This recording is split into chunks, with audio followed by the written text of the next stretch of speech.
पिछले अनुभाग को देखकर कुछ लोगों ने यह बात कही थी कि गेराल्ड फॉर्ड का कोई बायोलॉजिकल संबंध हेनरी फॉर्ड से नहीं था। ये बात सत्य है। और पिछले अनुभाग में जहां तक मुझे स्मरण है, हमने एक बार भी ऐसा नहीं कहा है कि ये दोनों किसी प्रकार के बायोलॉजिकल रिश्ते में लगते थे। हमने बस फ्रीमेसन्स के साथ जुड़े हुए उच्चाधिकारियों के कनेक्शंस पर और इस्कॉन पर उनके इन्फ्लुएंस पर बात की है। कुछ लोगों ने यह कहा कि यदि गेराल्ड फॉर्ड के राष्ट्रपति बनने के ही वर्ष में अल्फ्रेड फॉर्ड, जो कि उस समय काफी कम उम्र का था, अल्फ्रेड फॉर्ड लगभग 1950 में जन्मा था और 1974 में वो प्रभुपाद से मिला है, तो लगभग 24 साल की उम्र में मिला है।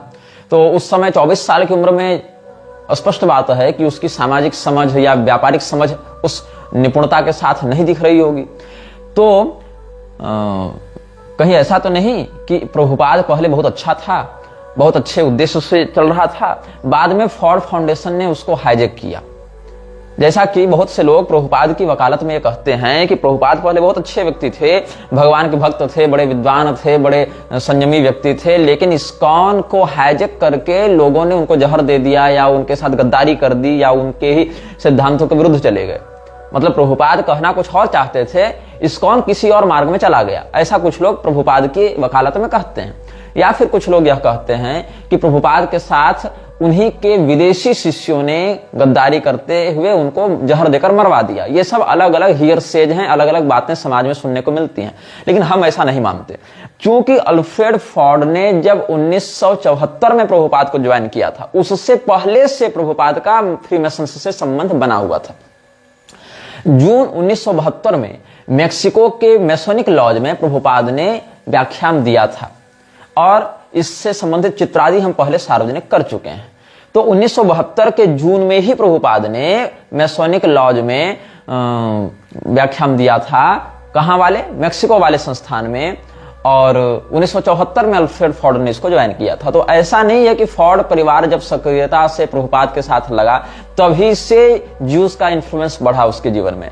पहले से भी इसकी संगति वैसे ही लोगों से थी। 1966 के आसपास लगभग इस्कॉन को इसने बनाया था और उसके लगभग 6-5 साल के अंदर ही फ्रीमेसन्स के साथ इसके संबंध सार्वजनिक होने लगे। तो उससे पहले से तो संबंध होगा, तब तो सार्वजनिक होने में समय लगा।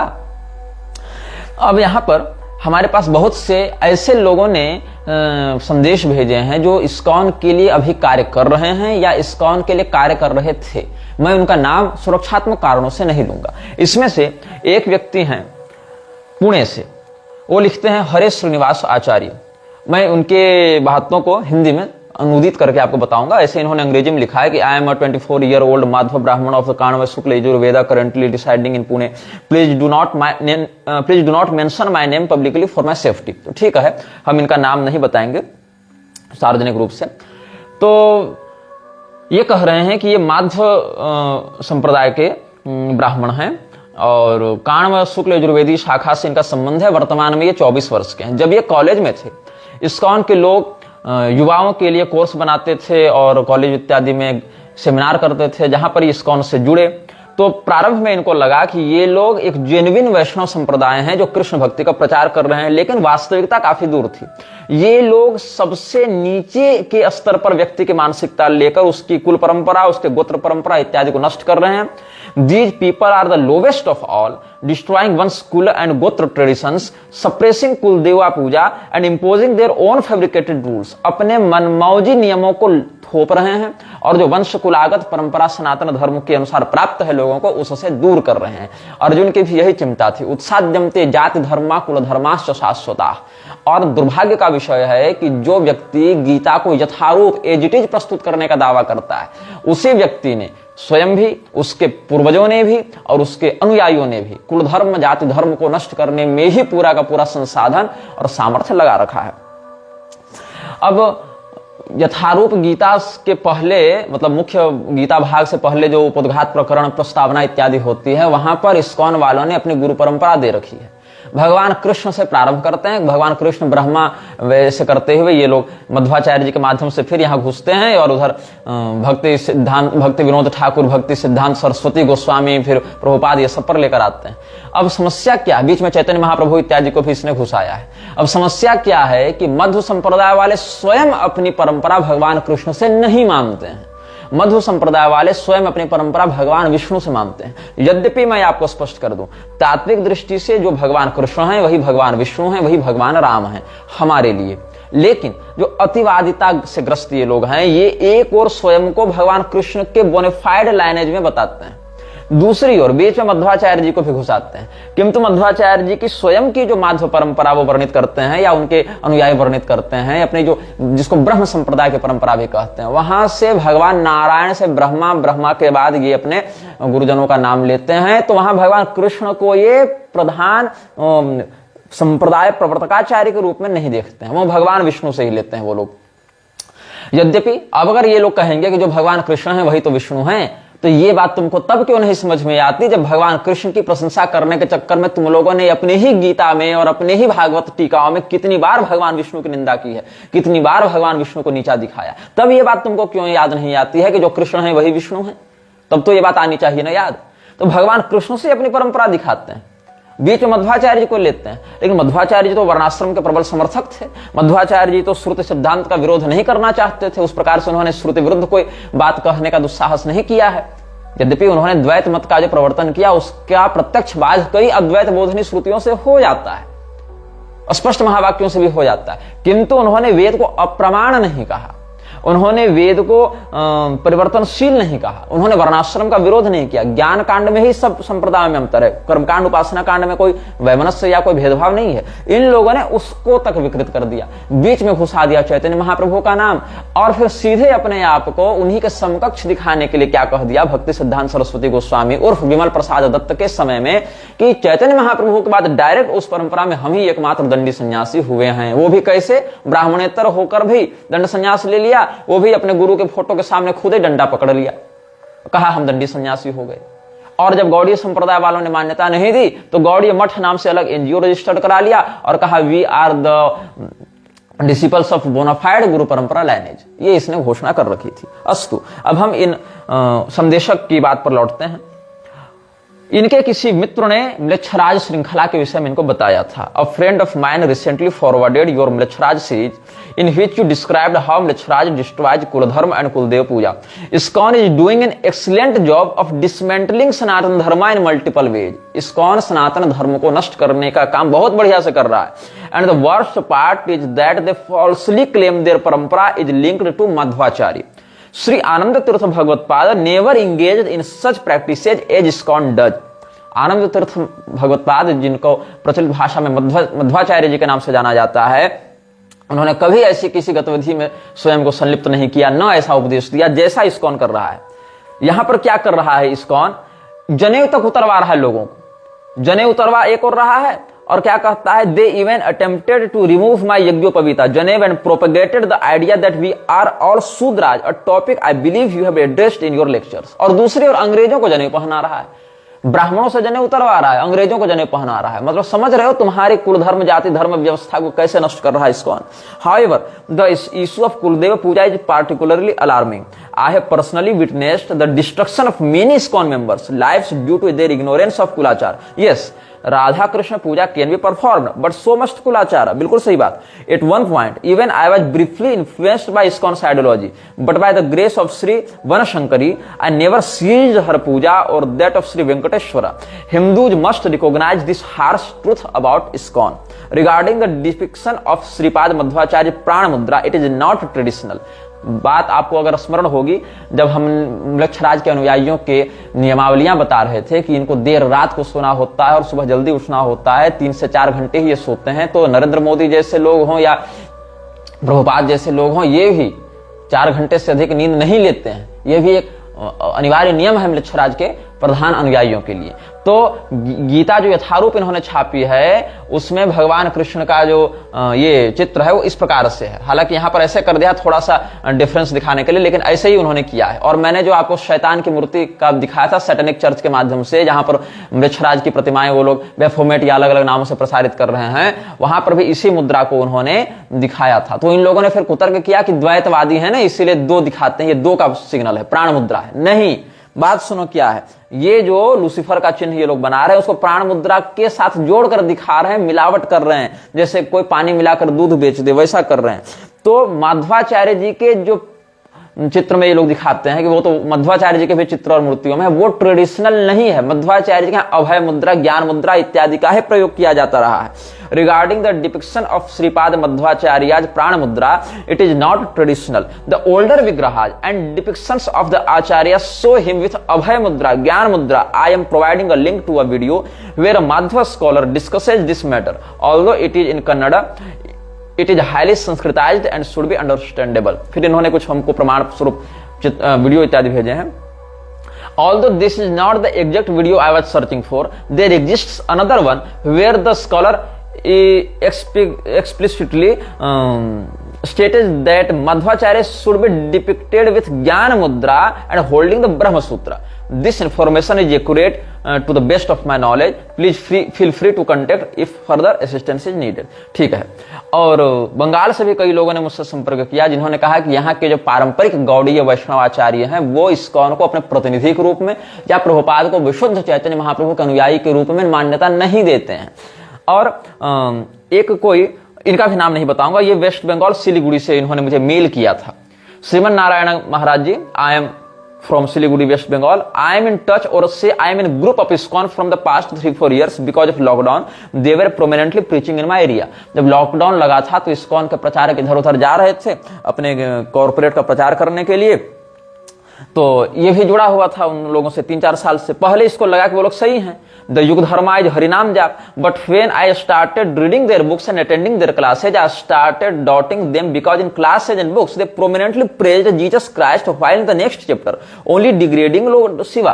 क्या कहते हैं ये जो संदेशक हैं हमारे, वो कहते हैं कि हमने जब इस्कॉन को ज्वाइन किया था तो मुझे लगा ये तो अच्छी बात है, भगवान के नाम का संकीर्तन सिखा रहे हैं, लेकिन जब हम उनके क्लासेज ज्वाइन करने लगे और जब हम उनकी पुस्तकें पढ़ने लगे तो हम क्या देखते हैं कि वो भगवान नाम सिखाने के स्थान पर उसकी आड़ में जीसस क्राइस्ट की खूब प्रशंसा कर रहे हैं और अगले ही अध्याय में भगवान शिव को खूब भला बुरा कह रहे हैं।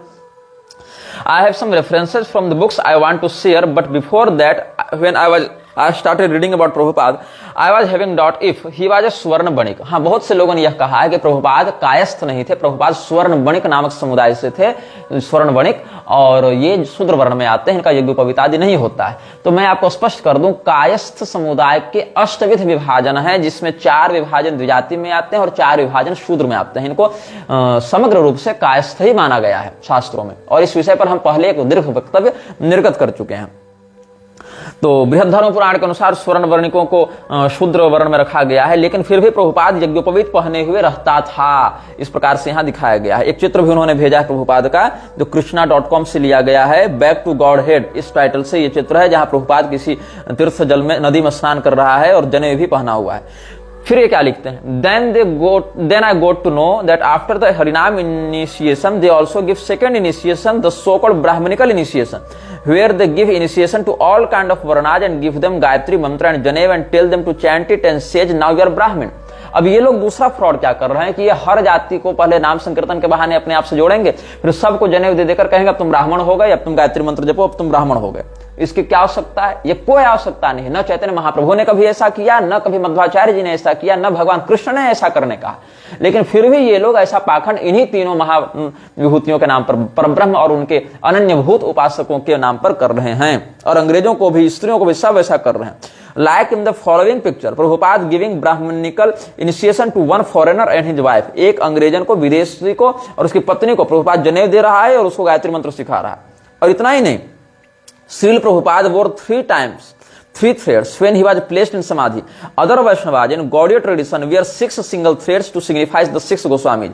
From this we can conclude that the exact number of threads is ultimately not so important. While Sri Prabhupada liked us to learn more about our Vaishnava culture, he didn't like it if we got too caught up in the fine details. The main point is to worship Krishna, and acceptance of the sacred thread is a major step forward in that process. अगर केवल नाम संकीर्तन को तुम लोग महत्व देते हो तो फिर जनेऊ इत्यादि का क्यों तुम प्रयोग कर रहे हो? वो भी श्रुति विरुद्ध जाकर, वेद विरुद्ध जाकर, मर्यादा विरुद्ध जाकर। और अगर यही सब करना है तो विधि पूर्वक करो, उसमें तो तुम ही कट जाओगे, क्योंकि तब तो तुम खुद ही जनेऊ के अधिकारी नहीं रहोगे। तब तुम स्वयं ब्राह्मणत्व के लिए स्वयं को दावा के रूप में प्रस्तुत नहीं कर सकते हो। स्वयं व्यासपीठ पर बैठोगे तो भगा दिए जाओगे वहां से। लेकिन प्रभुपाद को व्यासपीठ पर भी कब्जा करना था, जनेऊ पर भी कब्जा करना था, स्वयं को ब्राह्मण के रूप में दिखाना भी था और स्मार्त ब्राह्मणों का विरोध भी करना था।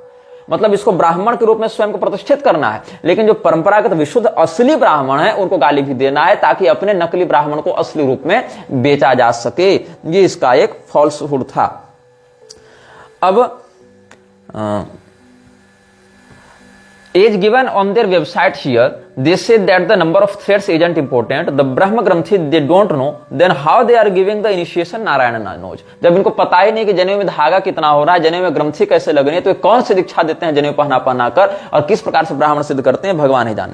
अब एलन गिन्सबर्ग का एक हम यहाँ पर आपको उदाहरण देना चाहेंगे। एलन गिन्सबर्ग कौन है, इसके विषय में आप विकिपीडिया में पढ़ सकते हैं। एलन जो गिन्सबर्ग है, इसका जन्म हुआ था जून 3, 1926 में। इसका नाम था Irwin Allen Ginsberg. New York New Jersey US में इसका जन्म हुआ था और ये 70 साल की उम्र में मरा। 5 अप्रैल 1997 को न्यूयॉर्क में ही मरा। और इसने क्या किया, ये एक अमेरिकी लेखक और कवि रहा है और ये सार्वजनिक रूप से LGBTQ जो समलैंगिक संस्थाएं हैं उनका समर्थक रहा है। और एलन गिन्सबर्ग जो है वो प्रभुपाद का खुलेआम समर्थक या अनुयायी रहा है। You can find this on the Wikipedia page and he openly fights for the gay rights throughout his life. Ginsburg and his beat comrades were active in the fight for gay rights, civil rights, religious freedom and non-violence as an alternative to war. अच्छा, ये स्वयं भी गे ही था, समलैंगिक ही था। क्या होता है, भक्ति वेदांत स्वामी का विषय यहाँ पर वर्णन किया जा रहा है। On January 17, 1967 Ginsburg helped plan and organize a reception for Bhaktivedanta Swami at San Francisco International Airport, where 50 to 100 hippies greeted the Swami, chanting Hare Krishna in the airport lounge with flowers in hands. To further support and promote Bhaktivedanta Swami's message and chanting in San Francisco, Allen Ginsberg agreed to attend the मंत्र rock dance. मतलब ये मंत्र rock dance, अब rock music बजा बजा कर ये लोग मंत्र का उच्चारण करेंगे। और after learning that A.C. Bhaktivedanta Swami Prabhupada, the founder of Hare Krishna movement in Western world, has rented a storefront in New York, he befriended him, visiting him often and suggesting publishers for his books, and a fruitful relationship began. पहले तो ये कृष्ण आंदोलन से जुड़ा हुआ था, उसके बाद ये प्रभुपाद से जुड़ा। This relationship is documented by Satsvarupa Das Goswami in his biological account Srila Prabhupada Lilamrita. Srila Prabhupada Lilamrita जिसकी रचना की है सतस्वरूप दास गोस्वामी, उसने इस बात का वर्णन किया है। Even in his official music poster, Allen Ginsberg's name was written next to Prabhupada. उसके बाद एक और व्यक्ति है जिसका नाम है जॉर्ज हैरिसन। जॉर्ज हैरिसन भी एक म्यूजिशियन, सिंगर, सॉन्ग था और ये लीड गिटारिस्ट था जो प्रसिद्ध म्यूजिक बैंड था बीटल्स, उसके अंतर्गत उसने इस्कॉन को खूब प्रमोट किया। आपको अगर स्मरण होगा पिछले अनुभागों की बातों का, तो महेश योगी के साथ भी बीटल्स के निकट संबंधों पर हमने चर्चा की है, बल्कि वहां पर हरिद्वार ऋषिकेश में तो बीटल्स आश्रम ही नाम रख दिया गया उसके संस्थान का। तो क्या हुआ, who achieved fame as the lead guitarist of the famous music band Beatles. He promoted ISKCON by visiting, being in touch and making song albums for them, and he wrote the foreword for Krishna book of ISKCON. But ISKCON has strict rules for smoking, then also being for ISKCON, George Harrison was a daily smoker. As written in the Wikipedia, he also died because of that. ये सब बात है। फिर child abuse वाला भी है।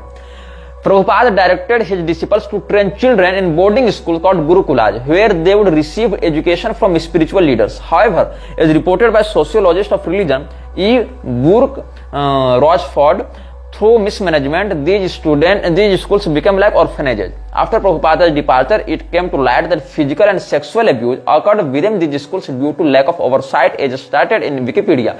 Child abuse is also there. I am 18 years old, but 3 years ago when I was in ISKCON, I also experienced somewhat of child abuse, but I immediately handled it. जिसने मुझे संदेश भेजा उस व्यक्ति ने भी यह दावा किया है कि वो भी स्वयं ISKCON से जुड़ने के बाद चाइल्ड एब्यूज, सेक्सुअल एब्यूज का शिकार रहा है, लेकिन फिर भी ये किसी प्रकार से मैनेज कर लिया। और इसी प्रकार से इसमें बहुत कंट्रोवर्शियल बात है, बहुत सारे केस मुकदमे भी ISKCON पर चल रहे हैं। $400 मिलियन का जुर्माना लगाया गया था बच्चों का यौन शोषण करने के आरोप में। गायों की तस्करी के ऊपर भी ISKCON के ऊपर कई सारे केस मुकदमे हुए हैं कि ये लोग अपनी गौशालाओं से मरी गायों को, बूढ़ी गायों को या जो दूध नहीं देते ऐसी गायों को कतलखाने में बेच देते हैं और उनके नाम पर भक्तों से डोनेशन लेते हैं। बहुत सारी बातें हैं और इन सारी बातों में बहुत से आरोप लगते रहते हैं। ये सब न्यायपालिका में विषय चल रहा है, तो हम उन बातों पर अधिक चिंतन नहीं करेंगे क्योंकि ये सब बातें आप न्यूज आर्टिकल्स से भी जान सकते हैं। हम उन बातों पर चिंतन करेंगे कि प्रभुपाद जो है उसने कैसे भगवान की भक्ति की आड़ में म्लेच्छत्व का प्रचार किया। प्रभुपाद की एक पुस्तक है, प्रभुपाद के सिद्धांतों पर आधारित हरिनाम जप की महिमा। तो हरिनाम जप की महिमा ये बुक आपको मिल जाएगी जो ISKCON के संस्थान होंगे वहां से। उसमें पृष्ठ 5 में आप पढ़ेंगे तो क्या लिखा हुआ है, प्रत्येक मंत्र की ध्वनि में एक विशेष शक्ति होती है, परंतु आपने कहा कि वर्तमान युग में हरे कृष्ण महामंत्र ही सर्वाधिक सरल तथा भगवत साक्षात्कार हेतु सुनिश्चित मार्ग है। ठीक है, मतलब हरिनाम जप की महिमा इस बुक में प्रभुपाद ने 5वें पृष्ठ में जो उसके उपदेशों से संकलित किया गया है और जिसको ISKCON ही छापती है, वहां पर यह कहा गया है ऑन बिहाफ ऑफ प्रभुपाद की कलयुग में, ऐसे तो हर मंत्र का एक अलग से नादात्मक तरंग स्वरूप होता है, नाद रूप होता है, लेकिन कलयुग में भगवत प्राप्ति के लिए और भगवत साक्षात्कार के लिए हरिनाम जप ही सबसे अधिक, हरे कृष्ण मंत्र का जप ही सबसे अधिक प्रशस्त, सरल और प्रभावी उपाय है। ठीक है, लेकिन पृष्ठ 33 में आप जाएंगे तो क्या होगा, 33 और 34 आप देखेंगे तो क्या कहता है, मैं यह दिखाना चाहता था कि हेलेलुया और हरे कृष्ण लगभग एक ही हैं। मतलब नमः शिवाय और हरे कृष्ण अलग हैं, नमः चंडिकाय और हरे कृष्ण अलग हैं, श्री राम जय जय राम और हरे कृष्ण अलग हैं, क्योंकि नमः शिवाय जपोगे तो मोक्ष नहीं होगा इनके अनुसार, नमः चंडिकाय कहोगे तो दुर्गा जी मोक्ष नहीं देंगी इनके अनुसार, श्री राम जय जय राम कहोगे तब भी मोक्ष नहीं होगा इनके अनुसार, लेकिन हेलेलुया करोगे तो हो जाएगा क्योंकि हेलेलुया और हरे कृष्ण एक हैं, ऐसा इसके अनुसार। अच्छा आगे क्या है, मैं यह दिखाना चाहता था कि हेलेलुया और हरे कृष्ण लगभग एक ही हैं। लगभग शब्द का प्रयोग किया है लेकिन यह लगभग भी छलावा वाला लगभग है क्योंकि आगे कन्फर्म किया है। मैंने पहले अपने गीत में हेलेलुया शब्द को दोहराया और फिर अचानक उसके स्थान पर हरे कृष्ण गाने लगा। क्योंकि लोग हेलेलुया सुनने के आदी थे और हरे कृष्ण के नहीं, इस तरकीब से उन्हें पता नहीं चला कि वे कब हरे कृष्ण गाने लगे। मैं काफी समय से हरे कृष्ण का जप कर रहा था और इस गीत का उद्देश्य था कि पॉप संगीत के माध्यम से लोगों को हरे कृष्ण का कीर्तन करने का अवसर मिले। मुझे कभी नहीं लगा कि ऐसा करके मैंने कोई गलत काम किया है। आगे देखिए अगले ही पृष्ठ में मुकुंद और जॉर्ज ये सब की जब बात हो रही है तो कहता क्या है, हमें आपका गीत बहुत अच्छा लग रहा था परंतु अचानक वो हरे कृष्ण कहां से आ गया। मतलब ईसाई लोग जब सुन रहे थे हेलेलुया वाला तो कहा आज तक किसी ईसाई ने भी नकारात्मक प्रतिक्रिया नहीं भेजी। कहता क्या था कि हमें आपका गीत बहुत अच्छा लग रहा था परंतु अचानक हरे कृष्ण कहां से आ गया हेलेलुया में। तो क्या कहता है, हो सकता है कि हेलेलुया कोई मंत्र रहा होगा परंतु काल के प्रभाव में शायद यह बदल गया। इसका वास्तविक अर्थ क्या है वह मुझे नहीं मालूम। क्राइस्ट का मूल ग्रीक शब्द क्रिस्टोस है और मानो न मानो वह कृष्ण ही है, दोनों में कोई अंतर नहीं है। ये देखो इसकी थेथराई। आगे देखो ईसाइयों की चापलूसी के बाद इस्लाम की चापलूसी। क्राइस्ट अथवा कृष्ण दोनों एक नाम है, जो बेनेडिक्टाइन फॉलोअर्स के साथ वार्तालाप हुई थी प्रभुपाद की, उसके विषय में आगे हम और आपको बताएंगे। तो क्या कहता है, वास्तव में कृष्ण को हो या क्राइस्ट इससे कोई अंतर नहीं पड़ता, दोनों एक ही हैं। सबसे प्रमुख बात तो यह है कि शास्त्रों में कलयुग के लिए भगवान के नामों के कीर्तन का उपदेश दिया गया और हमें इसका पालन करना चाहिए। मतलब क्राइस्ट कहना भी कृष्ण ही कहना है, लेकिन कृष्ण भगवान के सहस्त्र नाम में जहां शिव इत्यादि शब्द स्पष्ट आए हैं वहां ये शिव इत्यादि नहीं जपवाएगा, यहाँ क्राइस्ट जपवाएगा, जिसको भगवान कृष्ण ने स्वयं कभी नहीं कहा कि क्राइस्ट नाम से मुझे पुकारना।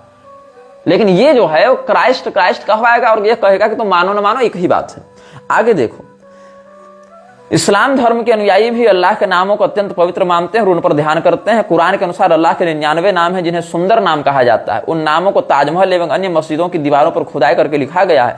इन नामों का इस्लामिक जपमाला पर जप किया जाता है और इस माला में 33 मनकों के 3 समुच्चय होते हैं। अल्लाह पर मन केंद्रित करने के लिए उपासक इन नामों का जप करते हैं। कुरान के प्रत्येक अध्याय के आरंभ में करुणामय और दयालु भगवान अर्थों वाले अल रहमान अल रहीम जैसे युगल शब्दों से आह्वान किया गया है और ये अकारण करुणा वरुणालय भगवान कृष्ण के साथ इनको जोड़ रहा है। ये है इस्कॉन का प्रपंच। मतलब ये आपको बाहर बाहर से लगेगा कि तुम भगवान कृष्ण के भक्त बन रहे हो, लेकिन तुम भगवान कृष्ण के भक्त बन ही नहीं रहे हो।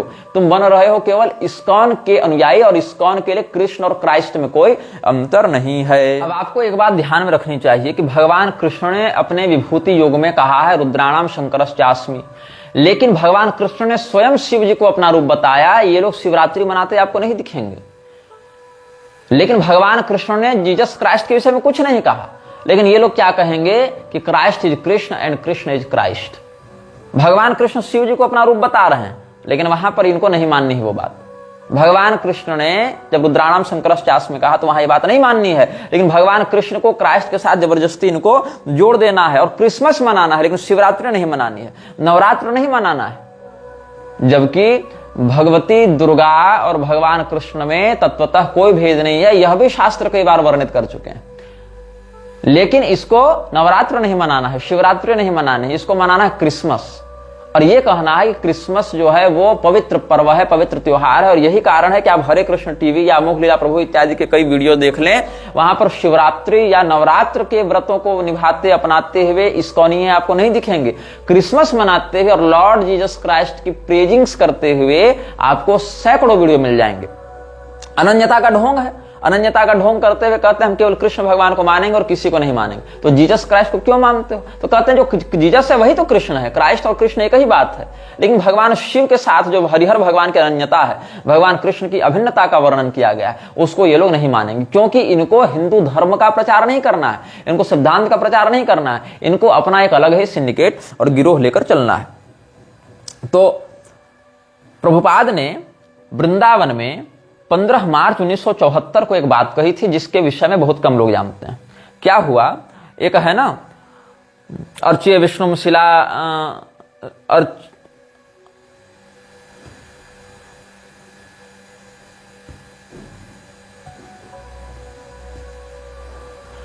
अर्च्य विष्णुशिलाधिर गुरु सुनरमतिर वैष्णवे जाति बुद्धि, ये सब जो बातें हैं वहां पर उसी प्रसंग में एक निताई नाम का इसका चेला था।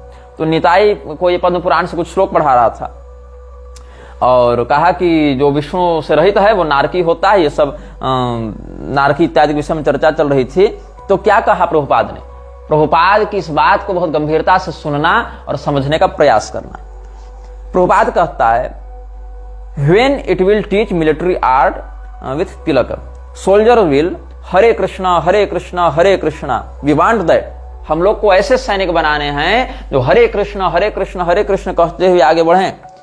You maintain this idea, is it not good? अपने शिष्य से पूछा तुमको मेरी बात अच्छी नहीं लगी क्या? बोले हाँ प्रभुपाद बिल्कुल अच्छी लगी। हृदयानंद भी बैठा था, वो कहता यस प्रभुपाद। प्रभुपाद का यह संवाद वृंदावन में हुआ था 15 मार्च 1974 ईस्वी को। डेट और लोकेशन दोनों बता रहा हूं। फिर प्रभुपाद क्या कह रहा है, when there will be military march of Krishna consciousness soldiers, anyone who does not believe in Krishna, blame। मतलब हरे कृष्ण कहते हुए जब हम लोग सैन्य अभियान करेंगे और कृष्ण चेतना से युक्त सैनिक हमारे चलेंगे, तो जो भी व्यक्ति कृष्ण पर विश्वास नहीं करता उसको काट दिया जाएगा, उसका माथा काट दिया जाएगा। अब कृष्ण पर विश्वास करने का अर्थ ये नहीं कि आप कृष्ण पर विश्वास शंकराचार्य जी के मत से करें, कृष्ण पर विश्वास आप रामानुजाचार्य के मत से करें। कृष्ण पर विश्वास करने का अर्थ इस्कॉन जिस प्रकार से कृष्ण की बात कर रहा है वैसे कृष्ण को मानो जो जीसस क्राइस्ट से अभिन्न हुए चल रहे हैं। ऐसे कृष्ण को मानना है तुमको।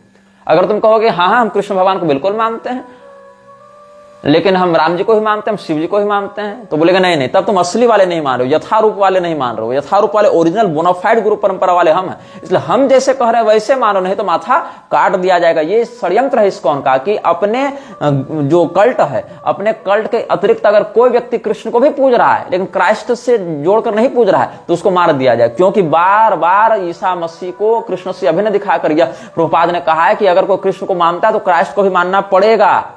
ये जोड़कर दिखा रहे हैं ये लोग। आगे इसके सारे प्रमाण इस अनुभाग और आगे के अनुभाग में हम देते जाएंगे। मेरी कही बात के एक एक लाइन को याद रखिएगा, एक एक पंक्ति को याद रखिएगा।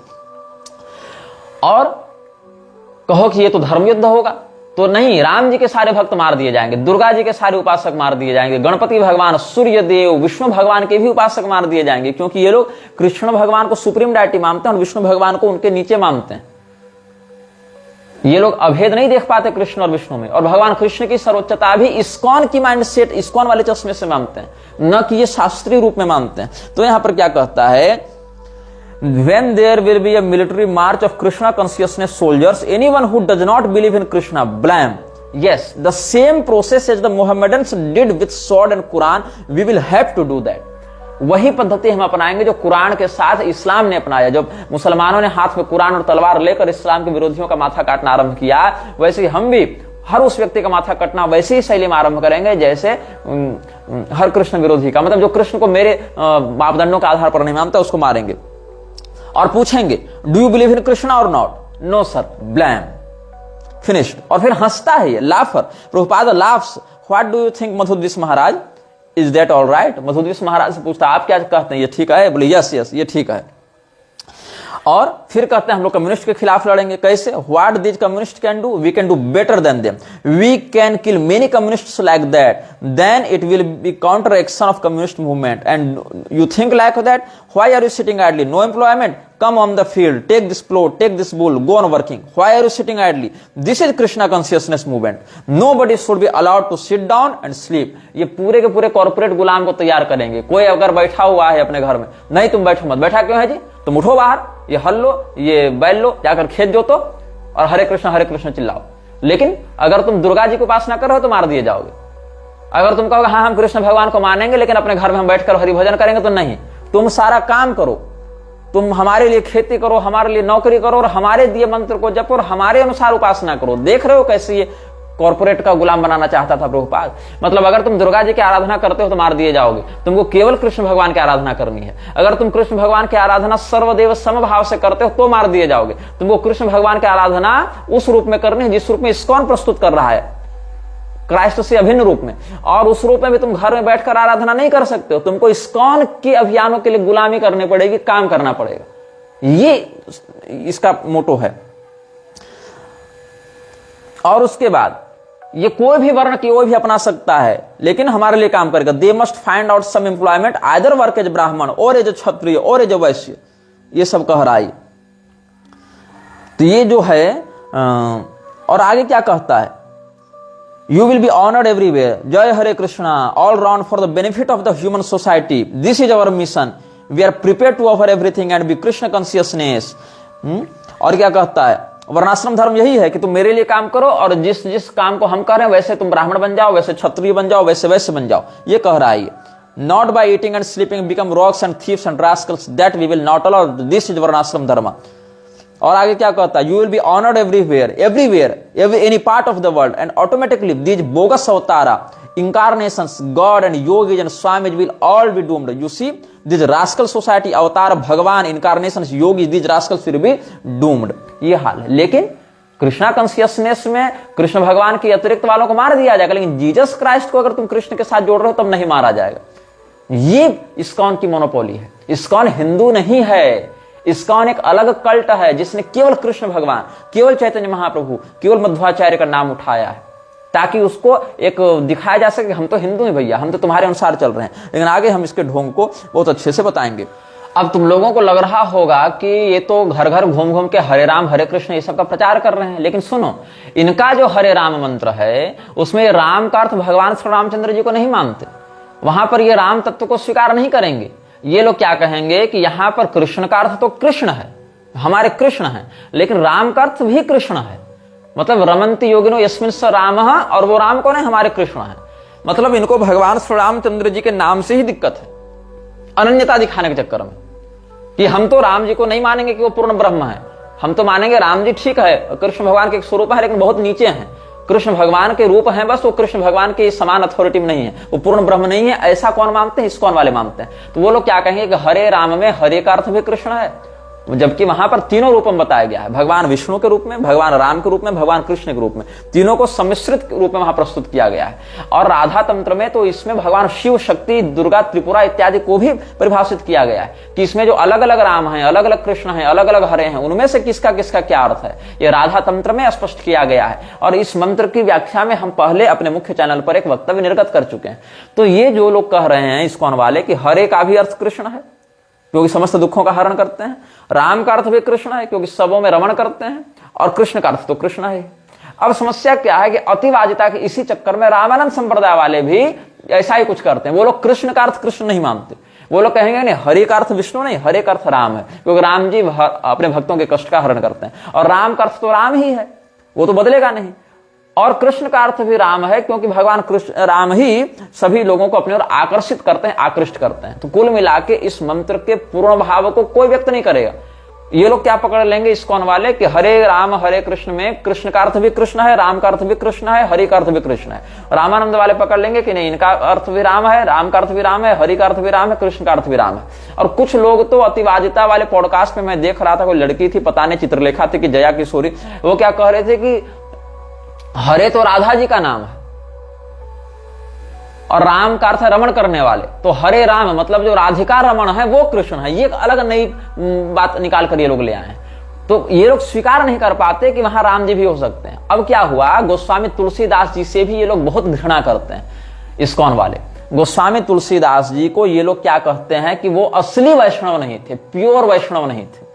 गोस्वामी तुलसीदास जी भगवान शिव की भी स्तुति में लिखे हैं ना, गणपति जी की स्तुति में भी लिखे हैं। तो ये लोग कहते हैं नहीं वो असली वैष्णव नहीं है, वो मायावादी टच में आ गए थे ना, इसलिए बोनाफाइड ट्रू वैष्णव नहीं है। और यही कारण है कि ये लोग कभी भी रामचरितमानस का प्रचार नहीं करते हैं।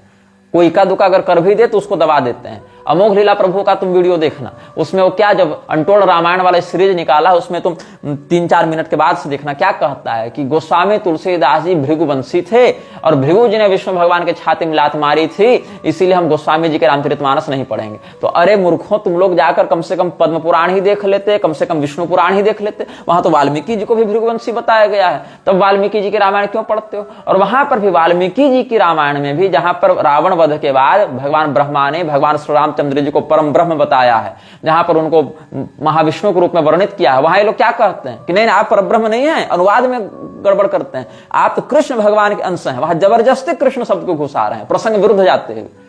तो ये सब संक्रमण करते हुए धर्म ग्रंथों को अपने आगोश में ले रहे हैं। तो ये सब वैष्णव नहीं है विशुद्ध रूप से। गोस्वामी तुलसीदास के बारे में क्या कहा था प्रभुपाद ने? जब अक्षयानंद ने पूछा था कहां पर, वृंदावन में 29 अगस्त 1975 में प्रातः काल चलते हुए प्रभुपाद का ये रिकॉर्ड किया गया था बयान।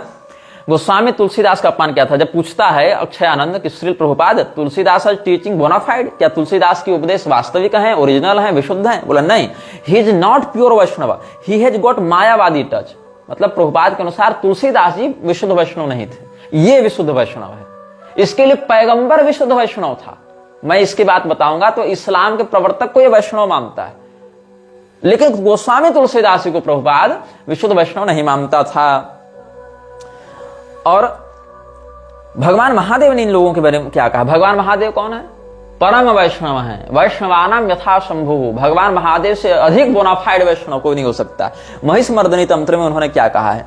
आत्मानं वैष्णवं मत्वा अधमा भारते कलौ कंठे कंठे तथा कर्णे कंठे तथा हस्ते हृदये नगनंदिनी विधृत्य तुलसी माला तिलकम हरि मंदिरम गृहिणीयुर हरिनामानि सुस्वराणि गृहे गृहे अन्नस्य संचयं कुर्युः पाखंडा मानवाधमा तेषां पापं महेशानि वर्णितुं नैव शक्यते स्वधर्म निरतो भूत्वा हरिर्नाम वदेद्यदि तदा पापान्यशेषाणि नाशयत्येव निश्चितं विहाय संध्यां गायत्रीं हरिर्नाम स्मरेद्यदि यान्यक्षराणि नाम्न्येव वसन्ति च सुस्मृते तावत् संख्यान्यनेकानि पापानि च पदे पदे अन्नं जलं तथा पुष्पं यद्दत्तं विष्णवे प्रिये अन्नं विष्ठास्मं तस्य जलं मूत्रस्मं स्मृतं गेहे गेहे महेशानि वैष्णवी वैष्णवा जनाः शंकरा वैष्णवा यत्र स्वदेशः पतितः सदा। हे पार्वती, कली काल में भारतवर्ष में अधम व्यक्तिगण अपने को वैष्णव मानकर कान में, कंठ में, हाथ में और हृदय में तुलसी की माला, तिलक और हरि मंदिर धारण करके घर घर मधुर स्वर से हरिनाम ग्रहण का गान करते हैं। और उद्देश्य क्या होता है? ऐसे पाखंडी मानवाधम हरिनाम गान करके अन्न और का संचय, भिक्षा इत्यादि करते रहते हैं। उन लोगों के पाप का मैं वर्णन भी नहीं कर सकता। स्वधर्म परायण होकर यदि कोई व्यक्ति हरिनाम का उच्चारण करता है तब उसी समय में वह निश्चय ही अपने बहुत प्रकार के पापों का नष्ट कर देता है। संध्या, गायत्री इत्यादि का परित्याग करके अगर कोई हरिनाम का स्मरण करता है तो हे सुचिस्मिते, उस नाम में जितने अक्षर रहते हैं जन्म जन्म में उसको उतना संख्यक बहुपाप भोगना पड़ता है। अन्न, जल, पुष्प जो विष्णु को अर्पित होता है, ऐसे मतलब पाखंडी छद्म वैष्णव के द्वारा दिया गया अन्न विष्ठा तुल्य है, जल मूत्र तुल्य कहा गया है। घर घर में यहाँ वैष्णव लोग विद्यमान हो गए हैं, लेकिन जिस धर्म देश में संकर वैष्णव वास करता है, मतलब नकली वैष्णव, बनावटी, वो देश सर्वदा पतित है। ऐसा भगवान महादेव जो परम वैष्णव हैं, जो शास्त्र सिद्ध वैष्णव हैं, उन्होंने ऐसे पाखंडियों के विषय में सतर्क किया था। तो जैसे चापलूसी करते हुए एक व्यक्ति ने क्या लिख दिया था कि नधर तुम ललाटे त्रपंते सुपुंड्रम शिखाम निर्भयम हिंदवो धारयंती मुदा राम रामेति संकीर्तयंती प्रजा मोदी राज्य सुराज्य सुपूज्य। किसी चापलूस ने लिखा था, कौन लिखा था तुम लोग पता कर लेना, कि अब हम लोग को ललाट में पुंड्र धारण करने में लज्जा नहीं आती, सभी हिंदू निर्भय होकर शिखा धारण कर रहे हैं, राम नाम का खूब प्रशंसा, खूब निर्भयता पूर्वक कीर्तन कर रहे हैं, और मोदी जी के राज में पूरी प्रजा आनंद से है। चापलूसी में कह दिया था। बाकी नरेंद्र मोदी और राहुल गांधी और कांग्रेस और भाजपा और ये सब लोकतंत्र के सिंडिकेट के ऊपर भी बहुत विस्तृत श्रृंखला इसी लक्ष्यराज सीरीज के अंतर्गत आप सबों को हम बताएंगे।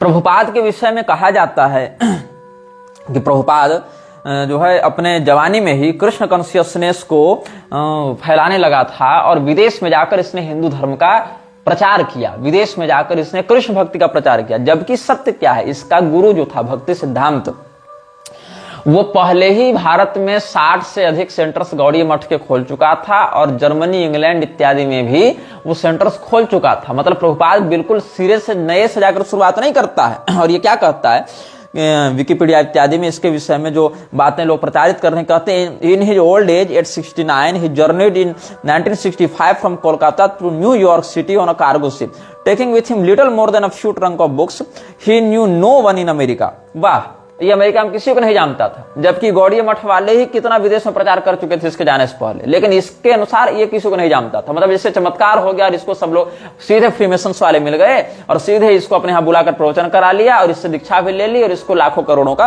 अनुदान भी दे दिया। ये इससे दावा किया है।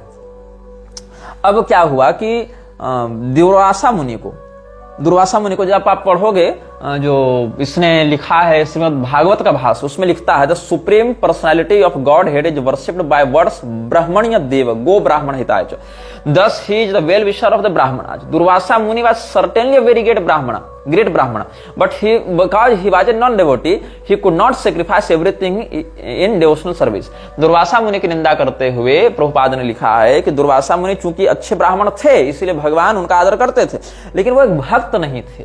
दुर्वासा मुनि को भगवान कृष्ण का भक्त नहीं मानता है प्रभुपाद, खुद को मानता है, दुर्वासा मुनि को नहीं मानता है। Great mystic yogis are actually self-interested. The proof is that when Durvasa Muni created a demon to kill Maharaj Ambarish, the king stayed fixed in his place, praying to the supreme personality of Godhead and depending solely and wholly on him. Whereas when Durvasa Muni was chased by the Sudarshan Chakra by the supreme will of the Lord, he was so perturbed that he fled all over the world and tried to take shelter in every nook and corner of the universe. मतलब अम्बरीश वाले प्रकरण को लेकर प्रभुपाद ने कहा है कि दुर्वासा मुनि भक्त नहीं थे, उन्होंने भक्त अम्बरीश पर आक्रमण किया था और इसी के कारण सुदर्शन चक्र ने उनको दौड़ाया और वो भागे फिरे। भागवत महापुराण में ये कथा बहुत संक्षेप में वर्णित है। शिव पुराण में इस कथा का विस्तार प्राप्त होता है, लेकिन जहां जहां इन बातों का खंडन प्राप्त होता है उसको ये धूर्त लोग प्रामाणिक नहीं मानते। इनके लिए कुरान प्रामाणिक है, ये लोग बाइबल और कुरान को प्रामाणिक ग्रंथों में गिनते हैं, लेकिन शिव पुराण को या अन्य संहिताओं को ये लोग प्रमाण में नहीं गिनते हैं। इनके लिए कुरान बाइबल प्रमाण है, जिसका अभी हम आपको आगे रेफरेंस देंगे, अभी ये वक्तव्य लंबा चलेगा। तो शिव पुराण में वर्णन है कि दुर्वासा मुनि अम्बरीश जी की भक्ति के महात्म्य को प्रकाशित करना चाहते थे, इसीलिए उन्होंने ऐसी लीला की थी और इस बात का वहीं पर वर्णन मिलता है। जहां पर आकाशवाणी होती है अम्बरीश के समक्ष कि दुर्वासा मुनि साक्षात शिव स्वरूप हैं और तुम्हारी भक्ति के महात्म को प्रकाशित करने के लिए दुर्वासा मुनि ने तुम्हारे साथ यह लीला की है, ताकि अम्बरीश के महात्म को लोग जान सकें। ये बात वहां पर है। तो इसने क्या कहा था कि दुर्वासा मुनि, प्रभुपाद ने कहा था दुर्वासा मुनि वाज नॉन डेवोटी, भगवान के भक्त नहीं है, ज्ञानी है, ब्राह्मण है लेकिन भक्त नहीं है। जबकि भगवान महादेव ने ब्रह्म वैवर्त पुराण के प्रकृति खंड में, अब ब्रह्म वैवर्त पुराण को तो ये तामसी पुराण में गिनेंगे नहीं जहां तक मेरी जानकारी, क्योंकि कृष्ण भगवान का बहुत दिव्य चरित्र वहां वर्णित है। तो यहां पर भगवान महादेव ने ब्रह्म वैवर्त पुराण के प्रकृति खंड में भगवत भक्तों की गणना करते हुए कुछ लोगों के नाम बताए हैं जो कृष्ण भगवान के परम भक्त माने गए। उनमें कौन कौन है? अहम ब्रह्मा च विष्णुश्च धर्मो नमतश्च कश्यपः कपिलश्च कुमारश्च नर नारायण वृषि स्वयंभुव मनुश्चैव प्रहलादश्च महापराशरः भृगुः शुक्रश्च दुर्वासा वसिष्ठः क्रतुरंगिरा बलिश्च बालखिल्याश्च वरुणश्च हुतासनः वायु सूर्यश्च गरुड़ो दक्षो गणपति स्वयं एते परा भक्तवरा कृष्णस्य परमात्मनः। इसमें कौन कौन है? पहले तो ब्रह्मा विष्णु महेश ये त्रिदेव हो गए। धर्म शेषनाग कश्यप कपिल सनत कुमार नर नारायण स्वयंभू मनु प्रहलाद जी पराशर मुनि भृगु शुक्राचार्य दुर्वासा मुनि वशिष्ठ क्रतु अंगिरा बलि बालखिल्य ऋषि वरुण अग्नि वायु सूर्य गरुड़ दक्ष प्रजापति और भगवान गणेश, ये सब भगवान कृष्ण के परम भक्त हैं। ये भगवान महादेव ने ब्रह्म वैवर्त पुराण के प्रकृति खंड में बताया। यहां कहीं प्रभुपाद का नाम है? नहीं। उसके बाप दादा पुरखे खानदान कहीं किसी का नाम है? नहीं। लेकिन यहां दुर्वासा मुनि का नाम है। तो शास्त्रों में दुर्वासा मुनि को भगवान कृष्ण का परम भक्त बताया गया। प्रभुपाद जैसे लोगों को नहीं बताया गया है जो हालेलुया और हरे कृष्ण को एक मानते हो। शास्त्र तो दुर्वासा मुनि को बता रहे हैं परम वैष्णव, परम भक्त भगवान कृष्ण के। लेकिन दुर्वासा मुनि कौन थे? प्रभुपाद की दृष्टि में अभक्त थे। तुलसीदास गोस्वामी जी कौन थे? मायावादी टच के कारण प्योर वैष्णव नहीं थे, ऐसा प्रभुपाद कहता है। He is not pure Vaishnav, he has got Mayavadi touch, ये कह रहा है प्रभुपाद। तो प्रभुपाद की बहुत सी बातें हैं जो हम उसी के ग्रंथों से, उसी के प्रवचनों से आपको पढ़कर बताएंगे। और प्रभुपाद के बहुत से लेक्चर्स हमने इन्हीं कानों से सुने हैं, देखे हैं उनके वीडियोज। और फिर आपको हम बताएंगे कि कैसे यह व्यक्ति भगवान कृष्ण की आड़ में केवल एक कल्ट चला रहा है और कैसे इसके अनुयायी हिंदू धर्म की दुर्गति करने पर तुले हुए हैं। यह वीडियो जल्द ही हटा दिया जा सकता है। कृपया थर्ड पार्टी ऐप्स का उपयोग करके डाउनलोड करें। आप इस वीडियो को अपने चैनल पर फिर से अपलोड भी कर सकते हैं।